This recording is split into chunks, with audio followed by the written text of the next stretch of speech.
बिस्मिल्लाहिर्रहमानिर्रहीम। अस्सलाम वालेकुम दोस्तों, मेरा नाम है डॉक्टर नोमान अहमद और आप देख रहे हैं मेरा YouTube channel homeopathy with doctor Noman Ahmed. तो दोस्तों, आज हम बातचीत करने वाले हैं ओबेसिटी यानी मोटापा के बारे में, जो कि आम एक मसला बन चुका है। छोटी बड़ी उम्र के जितने भी लोग हैं उनके लिए ये वीडियो मुफीद है। तो ओबेसिटी जो होता है बेसिकली मोटापे को कहा जाता है, और मोटापा बढ़ती हुई जनरेशन के लिए एक बहुत बड़ा मसला बन चुका है। ओवर वेटेड हो जाता है बंदा, बेजा वज़न बढ़ना शुरू हो जाता है, जिसे ओबेसिटी कहा जाता है। तो आज हम दोस्तों ओबेसिटी जानेंगे क्यों होता है, इसके साइन एंड सिम्पटम्स क्या हैं, और होम्योपैथी में इसका बेहतरीन टॉनिक हम कौन सा यूज़ करते हैं। तो जानते हैं हम इसके साइन एंड सिम्पटम्स और इसके काजेज़। सबसे पहले हम इसके काजेज़ डिस्कस करते हैं कि ओबेसिटी यानी मोटापा क्यों होता है। तो मोटापा दोस्तों एक ऐसी बीमारी है जो किसी दूसरी बीमारी की वजह से हो सकता है। जैसे किसी बंदे को कोई थायराइड ग्लैंड के अंदर कोई इन्फेक्शन हो गया है, या थायराइड जो है वो बढ़ चुके हैं। थायराइड ग्लैंड्स जो हैं उनके अंदर दो तरह के ये मसले होते हैं, एक हाइपोथायराइडिज़्म होता है और एक हाइपर थायराइडिज़्म होता है। इन दोनों की वजह से ही ओबेसिटी हो सकती है।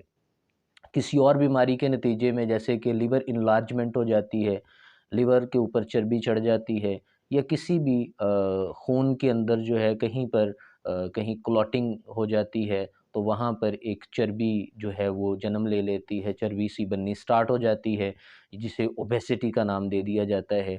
वो किसी बीमारी की वजह से। और दूसरा, ओबेसिटी जो है आम आप खाने पीने की चीज़ें जो हैं ये खाते हैं और मिठाई का इस्तेमाल ज़्यादा करते हैं, तो इसकी वजह से भी ओबेसिटी हो सकती है। आज हम जो बात डिस्कस करेंगे वो खाने पीने से होने वाली मोटापे को दूर करने के लिए टॉनिक है। अगर आपको कोई बीमारी है, बीमारी के नतीजे में मोटापा हो गया है, तो उसके लिए उस बीमारी का पहले इलाज करना पड़ेगा। उस बीमारी का इलाज करने के बाद उस मोटापे को हम ख़त्म कर सकते हैं। तो अ, बीमारी की वजह से मोटापा जो है उसकी यहाँ डिस्कशन नहीं चलेगी, सिर्फ़ उस मोटापे की हम डिस्कस करेंगे जो किसी न किसी चीज़ के खाने की वजह से या खुराक में परहेज़ ना करने की वजह से मोटापा हो जाता है। तो इसके साइन एंड सिम्पटम्स तो हर बंदा जानता है। पेट जो है वो बढ़ जाता है, भद्दा सा पेट लगता है और बड़ी इरिटेशन होती है। इसके लिए दोस्तों होम्योपैथी में हम कौन सा टॉनिक इस्तेमाल करते हैं, जिसके अंदर बेसिकली 3 मेडिसिन्स होती हैं। तो पहली मेडिसिन का नाम है फाइटोलाका बेरी। फाइटोलाका बेरी दोस्तों बहुत ही अच्छा इफ़ेक्ट करती है जब हमारी बॉडी पर कहीं न कहीं कोई चर्बी की तह चढ़ जाती है, कहीं न कहीं पेट के एरिया में इधर-उधर जिगर के ऊपर कोई चर्बी या वैसे कोई ग्लैंड्स की स्वेलिंग हो जाती है, तो उसके लिए दोस्तों बहुत ही अच्छा वर्क करती है। फाइटोलाका बेरी एक बेहतरीन मेडिसिन है हर किस्म का मोटापा ख़त्म करने के लिए, हर किस्म का मोटापा दूर करने के लिए। तो फाइटोलाका बेरी क्यों में यूज़ की जाती है? टॉनिक के अंदर जो दूसरी मेडिसिन हम इस्तेमाल करते हैं, उसका नाम है क्रेटिगस। क्रेटिगस दोस्तों बेसिकली हार्ट की मेडिसिन होती है, क्योंकि हार्ट जब पंप करता है खून को, तो सर्कुलेशन ठीक से नहीं हो पाती। कहीं न कहीं कोई गोमट, कोई गिल्टी वग़ैरह जो है वो मौजूद होती है। किसी खून के अंदर क्लॉटिंग हो जाती है, क्लॉटिंग की वजह से ब्लड ठीक से सर्कुलेट नहीं हो पाता। उसकी वजह से जो क्रेटिगस है वो यूज़ की जाती है, ताकि वो उस क्लॉट को, उस गिल्टी को, या कहीं पर भी अगर कोई क्लॉटिंग हो चुकी है, उस क्लॉटिंग को ठीक कर दे।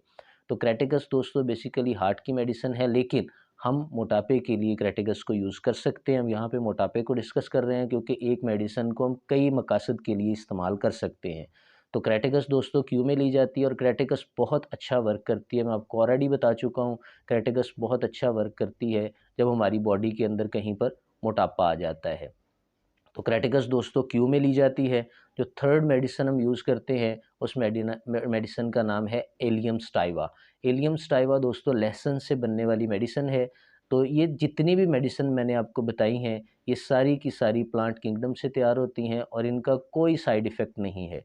बाज़ लोगों को ये होता है कि होम्योपैथिक मेडिसिन्स का साइड इफ़ेक्ट होता है, तो इन मेडिसिन्स का दोस्तों कोई साइड इफ़ेक्ट नहीं है। आप बिला झिझक इन मेडिसिन्स को यूज़ कर सकते हैं। एलियम स्टाइवा लहसुन से बनती है, और लहसुन के बारे में, लहसुन के फ़वाइद के बारे में कौन नहीं जानता कि लहसुन जो है ये मोटापे को कम करने के लिए इस्तेमाल होता है, ज़ायद चर्बी को हटाने के लिए इस्तेमाल होता है, और लहसुन के बेशुमार फ़वाइद हैं दोस्तों। तो लहसुन से तैयार होने वाली मेडिसिन एलियम स्टाइवा भी क्यू में यूज़ की जाती है।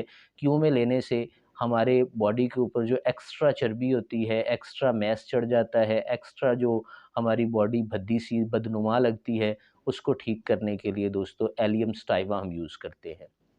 तो दोस्तों अब इनको लेने का तरीका, तीनों मेडिसिन्स को आप इक्वल क्वांटिटी में मिक्स कर लें। मतलब मेरे हाथ में एलियम स्टाइवा है, एलियम स्टाइवा दोस्तों मैंने 20 ml ड्रॉप्स लिए हैं। एलियम स्टाइवा के साथ मैंने क्योंकि जर्मन मेडिसिन 20-22 ml में आती है, तो तीनों मेडिसिन्स दोस्तों मैंने 20-20 ml एक फ़ाइल के अंदर मिक्स कर लेनी है। इन तीनों मेडिसिन्स को मिक्स करने के बाद आपने दिन में 3 दफ़ा आपने 1/4 कप थोड़ा-सा नीम गर्म पानी लेना है, जो पीने के काबिल हो, इतना ज़्यादा गर्म भी ना हो और इतना कम गर्म भी ना हो। तो तीनों मेडिसिन्स को आपने जो मिक्स किया होगा, उसके 20 ड्रॉप्स आप उस कप के अंदर डालें और उस 20 ड्रॉप्स को आप पी जाएँ। और खाना खाने से आधा घंटा पहले आपने ये काम करना है। खाना खाने से फ़ौरी बाद भी ना करें और खाना खाने से फ़ौरी पहले भी ना करें। तीनों मेडिसिन्स को मिक्स करके, इक्वल ड्रॉप्स मिक्स करके आप 20 ड्रॉप्स दिन में 3 दफ़ा इस्तेमाल करें। इससे आपको इंशाअल्लाह ताला बहुत फ़ायदा होगा। और जो इसके लिए परहेज़ है वो ये कि आप जो मिठाई वाली चीज़ें हैं, मीठी चीज़ें हैं, उनसे ज़रा इज्तनाब करें। जब आप मीठी चीज़ों से परहेज़ करेंगे, इज्तनाब करेंगे, तो आपका मोटापा, आपका ओबेसिटी ऑटोमेटिकली जो है वो कम होना स्टार्ट हो जाएगा। इन मेडिसिन्स को बहुत ही अच्छा वर्क करते हुए देखा गया है। होम्योपैथिक डॉक्टर हमेशा फ़ाइटोलाका बेरी, एलियम स्टाइवा और कैटेगस का इस्तेमाल करते हैं मोटापा, चर्बी, गोमट, गिल्टियों को ख़त्म करने के लिए। तो मेरे ख़्याल से मैं उम्मीद करता हूँ कि आपको ये वीडियो पसंद आई होगी। नेक्स्ट वीडियो तक के लिए अल्लाह